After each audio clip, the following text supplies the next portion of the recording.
अस्सलामुअलैकुम, बोल न्यूज़ के साथ मैं हूं अफशीन कुरैशी और मैं हूं सहर फातिमा। हेडलाइंस आप जान चुके हैं। बुलेटिन का बाकायदा आगाज करेंगे और आगाज में आपको बताएं कि वज़ीर आज़म की मौलाना फजल रहमान से मुलाकात की अंदरूनी कहानी सामने आ गई है। शहबाज शरीफ ने मौलाना फजल रहमान को हुकूमत में शामिल होने की दरख्वास्त की। ज़राए का कहना है कि मौलाना फजल रहमान ने हुकूमत में शामिल होने से माजरत कर ली है। मुतालबा किया कि धांधली के जिम्मेदारान के खिलाफ कार्रवाई करें। ये भी कहा कि आइंदा धांधली नहीं होगी और जिम्मेदार लोग गारंटी दें। वज़ीर आज़म शहबाज शरीफ ने कहा कि हम चाहते हैं दोबारा मिलकर चलें, हमारी ख्वाहिश है आप फिर हमारी सरपरस्ती करें। मौलाना ने जवाब दिया, हम तो वहीं खड़े हैं जहां पहले थे, आपने ही रास्ता बदल लिया। मज़ीद तफसीलात जानेंगे बोल न्यूज़ के नुमाइंदे डिप्टी ब्यूरो चीफ अली शेर से। अली शेर बताइएगा। बिल्कुल, एक हफ्ते में साबिक हुक्मरान पीडीएम जिसके सरबरा मौलाना फजल रहमान हुआ करते थे, उसके दो बड़ों यानी सदर मुमलिकत आसिफ अली जरदारी और वज़ीर आज़म शहबाज शरीफ ने मौलाना फजल रहमान से एक हफ्ते में दो अलग अलग मुलाकातें की हैं। और ज़राए का ये दावा है कि ये मुलाकातें बुनियादी तौर पर दो वजूहात की बिना पे थी। वो वजह बुनियादी ये थी कि मौलाना फजल रहमान की कुर्बतें पीटीआई से मुसलसल बढ़ रही थी और ऐवानों में भी, दोनों में, सेनेट और असेंबली में दो कमेटियां भी बन गई। उससे फासला करने के लिए और मौलाना को अपने करीब लाने के लिए ये दोनों मुलाकातें हुई थी। लेकिन ज़राए का ये कहना है, JUI के ज़राए का ये कहना है कि ये दोनों मुलाकातें नाकाम हो गई हैं और मौलाना फजल रहमान ने हुकूमत में शामिल होने से माजरत कर ली है। लेकिन साथ ही साथ उन्होंने ये भी कहा है कि जो धांधली की गई थी उसके जिम्मेदारान जो है उनको सामने लाया जाए और आइंदा के लिए गारंटी दी जाए कि किसी किस्म की धांधली नहीं होगी। शहबाज शरीफ से मौलाना फजल रहमान ने हल्के फुल्के अंदाज में जितना कोई किसी को अपने घर आए हुए मेहमान को कहा जा सकता है, उस अंदाज में उन्होंने गिले शिकवे भी किए हैं कि हम तो वहीं के वहीं खड़े हैं, आप ही जो है वो अपनी जगह या रास्ता बदल कर चले गए। तो इस तरह से मौलाना ने एक तरह से कहा जा सकता है कि अभी तक मौलाना का पलड़ा जो है वो अपोजिशन ही की तरफ है और अभी तक हुकूमत की तरफ जाने का या हुकूमत में शामिल होने का उनका JUI के मौलाना के करीबी ज़राए कह रहे हैं कि कोई इरादा नहीं है, बल्कि उन्होंने माजरत कर लिया शहबाज शरीफ से। ठीक है, डिप्टी ब्यूरो चीफ अली शेर आप हमें अपडेट कर रहे थे, आपका बहुत शुक्रिया। वज़ीर आज़म की मौलाना फजल रहमान से मुलाकात की अंदरूनी कहानी सामने आ गई। शहबाज शरीफ ने मौलाना फजल रहमान को हुकूमत में शामिल होने की दरख्वास्त की है। ज़राए का कहना है कि मौलाना फजल रहमान ने हुकूमत में शामिल होने से माजरत कर ली है और मुतालबा किया है कि धांधली के जिम्मेदारान के खिलाफ कार्रवाई करें। यह भी कहा है कि आइंदा धांधली नहीं होगी और जिम्मेदार लोग गारंटी दें। और अब जिक्र करते हैं समुद्री तूफान असना का। बहरे अरब में डीप डिप्रेशन तूफान में तब्दील हो गया। 48 साल बाद अगस्त में बहरे अरब में समुद्री तूफान बना है। कराची में तेज हवाओं के बाद महकमा मौसमियात ने ट्रॉपिकल साइक्लोन का चौथा अलर्ट जारी कर दिया। तूफान असना कराची से 170 किलोमीटर फासले पर मौजूद है। रात में तेज स्पेल मुतवक्की है। साहिल पर 75 और शहर में 45 किलोमीटर फी घंटा की रफ्तार से हवाएं चल रही हैं। रेस्क्यू इदारों ने कमांड एंड कंट्रोल सेंटर कायम कर दिया। 48 साल बाद अगस्त के महीने में बहीरे अरब में समंदरी तूफान असना के असरात, कराची में तेज हवाओं के झक्कड़, साहिल पर 75 और शहर में 45 किलोमीटर फी घंटा की रफ्तार से हवाएं चल रही हैं। महकमा मौसमियात ने ट्रॉपिकल साइक्लोन का चौथा अलर्ट जारी कर दिया। कराची वालों तैयार रहो, बारिश की शिद्दत में इजाफा होगा। रात में बारिश का तेज नहीं, बहुत तेज स्पेल होगा। महकमा मौसमियात ने खबरदार किया है कि शहरी घरों से गैर जरूरी बाहर न निकलें। हंगामी सूरत हाल से निमटने के लिए रेस्क्यू इदारों ने कमांड एंड कंट्रोल सेंटर कायम कर दिया। हैदराबाद, बदीन, सक्खर, थरपारकर, ठट्ठा समेत सिंध के मुख्तलिफ इलाकों में कभी तेज और कभी हल्की बारिश का सिलसिला जारी है। मौसम का हाल बताने वालों का कहना है कि बारिश का सिलसिला कराची समेत सिंध भर में 31 अगस्त तक जारी रहेगा। कराची में डीप डिप्रेशन के असरात, तेज हवा के बाइस कई दरख्त गिर गए। पीपल्स चौरंगी पर तेज हवाओं के बाइस कदीम दरख्त गिर गया। गुलशन इकबाल में स्टेडियम रोड के करीब दरख्त गिर गया। जद में आकर खातून जाँ बहक हो गई।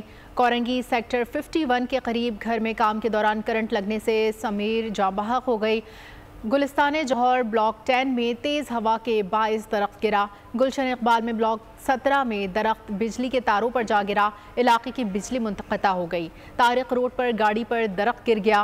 कार में मियाँ बीवी सवार थे। सिंध सेक्रेटेरिएट के करीब दरख्त गिर गए। सेक्रेटेरिएट में खड़ी 2 गाड़ियों और मोटरसाइकिल को नुकसान पहुँचा। तेज़ हवा से कई घरों के शीशे टूट गए। और नाजरीन, कराची में मुमकिना समुद्री तूफान के असरात आना शुरू हो गए हैं। शहर में तेज हवाओं का सिलसिला भी जारी है। मुख्तलिफ मकामात पर मुतादिद दरख्त गिर गए। इसी हवाले से मजीद जानते नुमाइंदा बोल न्यूज़ मोहम्मद काशान से। काशान, आगाह कीजिएगा, समुद्री तूफान के असरात आना शुरू हो गए? जी बिल्कुल मुमकिन है। समुद्री तूफान के असरात जो हैं वो शहर में आना शुरू हो गए। शहर में तेज़ हवाएं चलने का सिलसिला जारी है। इस वक्त 80 किलोमीटर फी घंटे की रफ्तार से वक्फे वक्फे से हवा की झंकर चलने का सिलसिला जारी है। जबकि समुद्री तूफान असना जो है वो कराची के जुनूब मशरिक में 170 किलोमीटर के फासले पर मौजूद है। महकमे मौसमियात का बताना है कि रात गए शहर में गरज चमक के साथ मूसलाधार बारिशें जो मुतवक्के हैं, जबकि शहर में इस वक्त हवाओं के तेज़ झंकर चलने के सबब जो मुतादिद मरकजी शाहराहों पर दरख्त गिर गए, जिसके नतीजे में खातून जो है वो जाबाक हो गई हैं। शहर में तमाम इदारों को अलर्ट कर दिया गया है। हुकूमत सिंध की जानिब से अस्पतालों में जो है वो भी एमरजेंसी भी नाफिज कर दी गई है। जबकि सिंध की साहिली पट्टी जो है ठट्टा हो गए, कैटी बंदर हो गया, वहाँ पर भी माहीगिरों को अलर्ट जारी कर दिया गया है। कोई भी माहीगिर समंदर में जो है अपनी लांच ना लेके जाए। तमाम इदारे जो है अलर्ट हैं इस टाइम पे। अगर सीबीओ कराची की साहिली पट्टी पे बात करें, वहाँ पर भी तेज़ हवा चलने का सिलसिला जारी है। महकमा मौसमियात का बताना। बहुत शुक्रिया मोहम्मद काशान।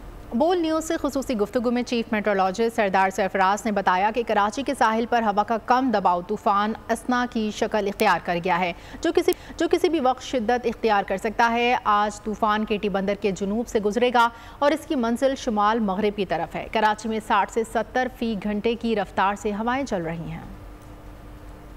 डिप्रेशन की शक्ल में मौजूद है, जो कि पिछले 3 दिन से इसकी यही स्टेज चली आ रही है, डीप डिप्रेशन। क्योंकि खुश्की पर रहा है तो इसलिए मजीद इंटेंसिफाई नहीं हो सका। अभी तक ये इसका गालिब हिस्सा खुश्की पर है। कुछ हिस्सा इसका कह सकते हैं उनके समंदरी हुदूद में दाखिल हुआ जाता है। कोई अगले 6 घंटे बाद 8 घंटे बाद हम कह सकते हैं रफली के जब ये पूरे का पूरा समंदर पे आ जाएगा तो फिर इंटेंसिफाई होकर साइक्लोन बन सकता है। और इसकी मूवमेंट गालिब इम्कान यही है कि वेस्ट की जाने भी जाएगा, क्योंकि पिछले 3-4 दिन से जो सेंट्रल इंडिया से मूव करता हुआ हमारे एरिया के करीब आया है, तो वो डेड वेस्टवर्ड मूवमेंट इसकी रही है। कराची और जो दूसरे हमारे शहर हैं, साइली, ठट्ठा, सुजावल, बदीन और उधर बलोचिस्तान में हब और पसनी, गवादर वगैरह, इन तमाम अजला में किसी भी जगह पर डायरेक्ट इसके टकराने का कोई ऐसा खतरा नहीं है। साइक्लोन के डायरेक्ट इटसेल्फ टकराने का खतरा नहीं है, लेकिन उसके इन्फ्लुएंस में या उसके असर में तेज हवाएं, तेज बारिशें, ये दोनों इम्पैक्ट्स हो सकते हैं और समंदर में रफनेस और तूफानी बहुत बढ़ सकती है। तो ये 3 इम्पैक्ट्स हैं उसके।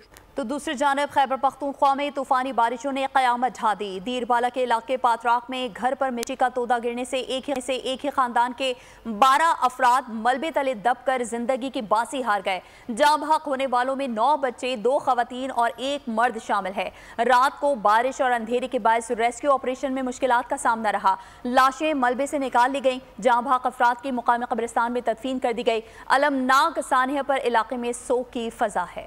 मुल्क में मानसून का तबाहकुन स्पेल। खैबर पख्तूनख्वा में तेज़ बारिशों का सिलसिला जारी। एबटाबाद के नदी नालों में तुग़यानी, लैंडस्लाइडिंग से ठंडियानी रोड मुकम्मल बंद हो गया। मुसलसल बारिशों के बायस बलूचिस्तान के 10 अजला को आफत ज़दा करार दे दिया गया।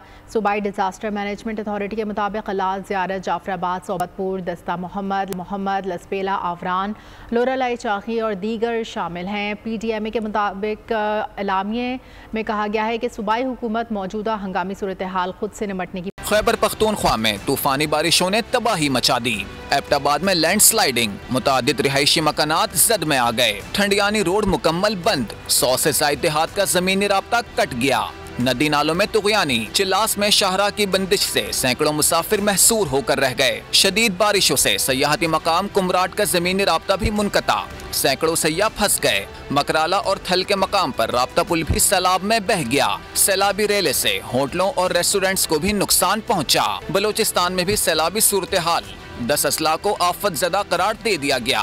PDMA के मुताबिक सूबे में 1 जुलाई से अब तक मुख्तलिफ हादसात में 29 अफराद लुक़मा अजल बन चुके। 858 मकानात मुकम्मल तबाह और 13,800 से ज़ायद को जुज़वी नुकसान पहुँचा।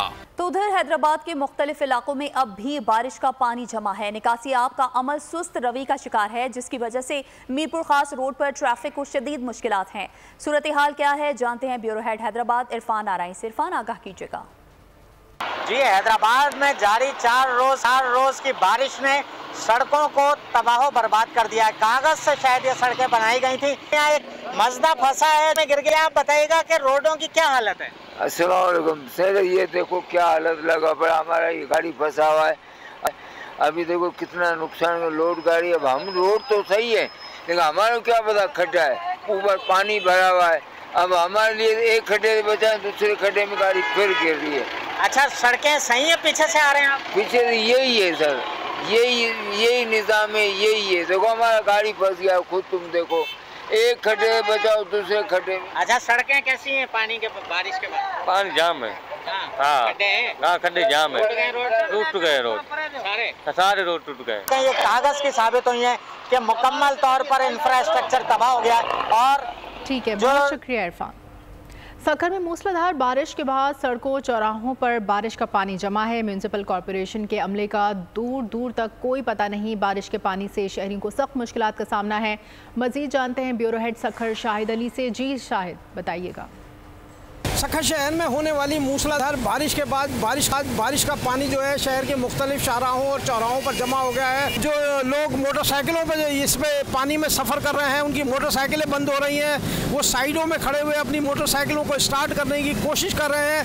हाल जो है वो इंतहाई ख़राब नज़र आ रही है। इस वक्त भी घंटाघर चौक, गरीबाबाद, मेहरान मरकज़, उन तमाम इलाकों में बारिश का पानी जमा है और जो अहम शाहराएँ हैं वो पूरी तरह पानी में डूब गई हैं। अगर यहाँ पर आप देखें कितना पानी है इस वक्त, मैं मतलब एक सवा फुट पानी के अंदर खड़ा हूँ।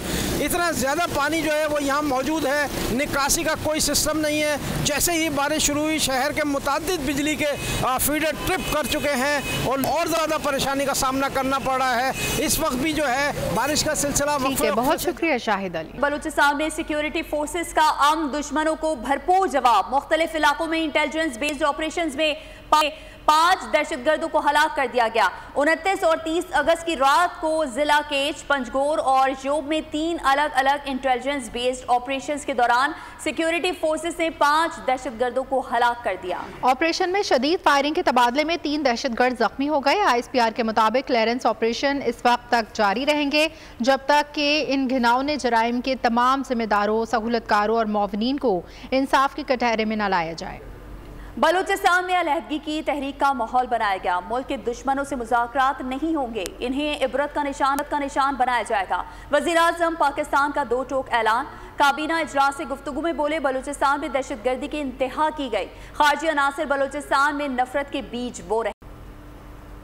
ये एक 26 तारीख को एक माहौल पैदा किया गया। वो सिर्फ और सिर्फ ये था कि बलूचिस्तान में एक अलहदगी तहरीक जो है वो चल रही है, लेकिन ये बात वहाँ पर भी तय थी कि जो दहशतगर्द हैं, जो पाकिस्तान के दुश्मन मुखालिफ हैं, उनके साथ किसी किस्म की बातचीत का सवाल नहीं पैदा होता। किस तरह दहशतगर्द और बाज़ खारजी अनासर मिलकर बलूचिस्तान में जो नफरत के बीज बो रहे हैं और बाहर से उनको जिस तरह मदद मिल रही है, इंशाअल्लाह हमारी अफवाज और हमारी लॉ इन्फोर्सिंग एजेंसीज हम सब मिलकर उनको इंशाअल्लाह एक मकाम इबरत बनाएंगे इंशाअल्लाह। उसके बगैर ये पाकिस्तान में तरक्की और खुशहाली का जो सफ़र है वो आगे नहीं बढ़ पाएगा। और अब बात करेंगे असना के असर की। तेज हवाओं के झक्कड़ों ने कराची के पोर्ट पर खड़े कंटेनर्स को भी हिलाकर रख दिया। कई कंटेनर्स उलट गए। वाकया साउथ एशिया पोर्ट टर्मिनल पर पेश आया। चाइना पोर्ट के दाखिली गेट पर कंटेनर्स गिरने से ट्रैफिक की रवानी मुतासर हो गई। अहम खबर दे रहे हैं इस वक्त आपको। असना के असरात तेज हवाओं के झक्कड़ों ने कराची के पोर्ट पर खड़े कंटेनर्स को भी हिलाकर रख दिया। कई कंटेनर्स उलट गए। आगे बढ़ते हैं। रात को नींद भी नहीं आती, 14 करोड़ लोगों की जिम्मेदारी का एहसास है। वजारत आला चैलेंजिंग जॉब है, ये बात वज़ीर आला पंजाब मरियम नवाज शरीफ ने एंटरप्रेन्योर्स ऑर्गेनाइजेशन के वक्त से मुलाकात में कही। उन्होंने इंडस्ट्री के मसाइल हल करने के लिए आला सतह कमेटी बनाने की तजवीज़ पर इत्तेफाक किया। एंटरप्रेन्योर्स के सूबे से मुतालिक मसाइल फौरी हल की हिदायत भी की। मरियम नवाज ने सनअतकारों का पंजाब के लिए $300 बिलियन का GDP टारगेट हासिल करने के आज़म को सराहा। बराह रास्त ट्रांसमिशन लाइन से पंजाब की इंडस्ट्री को सस्ती बिजली फराहम करने की तजवीज़ का जायजा भी लिया। ईरानी ऑयल फरोख्त करने वालों के खिलाफ क्रैकडाउन की भी हिदायत जारी की। 24 घंटों में पंजाब में डेंगू के 8 केसेस रिपोर्ट। एक हफ्ते में 27 केसेस। रवां साल अब तक डेंगू के 323 केसेस रिपोर्ट हुए। तर्जमान महकमा सेहत पंजाब के मुताबिक इंसदादे डेंगू के लिए तमाम इंतजामात मुकम्मल कर रखे हैं। तमाम सरकारी अस्पतालों में डेंगू समेत दीगर अद्वियात का स्टॉक मौजूद है। मावराए अदालत हलाकतें, चादर और 4 दीवारी की बेहुरमती के साथ कश्मीरी जबरी गुमशुदगियों का जबर भी सह रहे हैं। जबरी गुमशुदगियों के आलमी दिन पर मुतासरीन सवाली हैं कि उनके प्यारे कहाँ गए, मगर भारत ने मुजरिमाना खामोशी इख्तियार कर रखी है। 30 अगस्त जबरी गुमशुदगियों के खिलाफ आलमी दिन कश्मीरियों को भी अपने प्यारों की याद दिला गया। वो बेटे, वो भाई जो बेजुर्म खता उठाए गए और आज तक कोई अता पता नहीं। भारतीय हुक्काम ने हकीकत छुपाना चाहिए मगर सच कहाँ छुपता है। बैनुल-अक़वामी मीडिया ने भारतीय सफ़ाकी का भांडा फोड़ दिया। एदाद शुमार के मुताबिक काबिज भारतीय फौजियों और पुलिस एहलकारों ने मकबूसा कश्मीर में 10,000 से ज्यादा अफराद को हिरासत के दौरान लापता किया, जिनके प्यारे आज भी तस्वीर उठाए इंसाफ मांग रहे हैं। उठाया तो कहाँ रखा?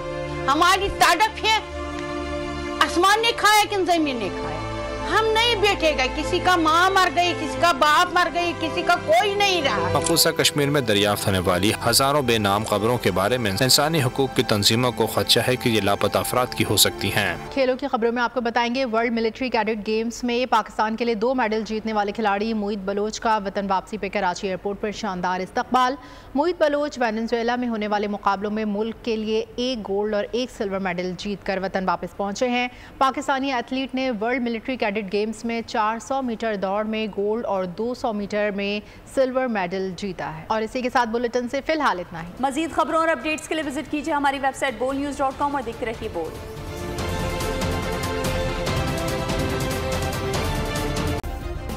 सब्सक्राइब करें और बेल दबाएं ताकि कोई खबर रह न जाए।